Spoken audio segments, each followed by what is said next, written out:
سامعین کرام السلام علیکم ورحمۃ اللہ وبرکاتہ۔ بسم اللہ الرحمن الرحیم۔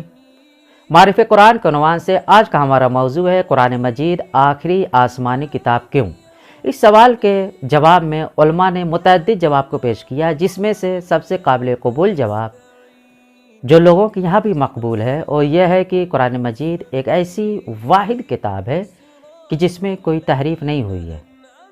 تحریف تغیر و تبدل کو، کمی و کاستی کو، زیادتی کو، اضافہ کرنے کو کہا جاتا ہے۔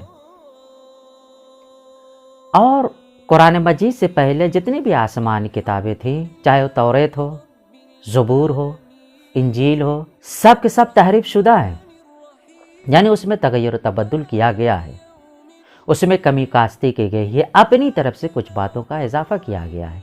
اور اہداف بعثت انبیاء کرام علیہ السلام میں سے ایک مقصد یہ بھی تھا کہ وہ احیاء امر کریں، یعنی وہ شریعت اور وہ قانون جو ان سے پہلے نبی نے پیش کیا تھا، اس میں جو تغیر و تبدل ہو چکا تھا، وہ آئیں اور اس کو صحیح طریقے سے لوگوں تک پہنچائیں، تاکہ لوگ صحیح طریقے سے احکام الہیہ پر عمل کرتے ہوئے نظر آئے اور فلاح و بہبود ہو جائے۔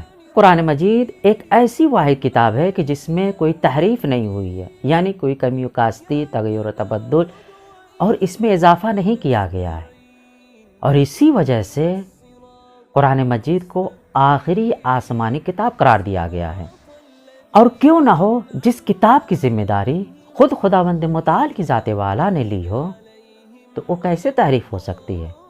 جیسا کہ سورہ حجر کی آیت نمبر 9 میں خداوند متعال کی ذات والا نے یہ ارشاد فرمایا، انا نحن نزلنا الذکر وانا لہ لحافظون، کہ بے شک ہم نے ہی ذکر کو نازل کیا ہے اور ہم ہی کی حفاظت کریں گے، یعنی بے شک ہم نے ہی اس کتاب کو نازل کیا ہے اور ہم ہی اس کی حفاظت کریں گے۔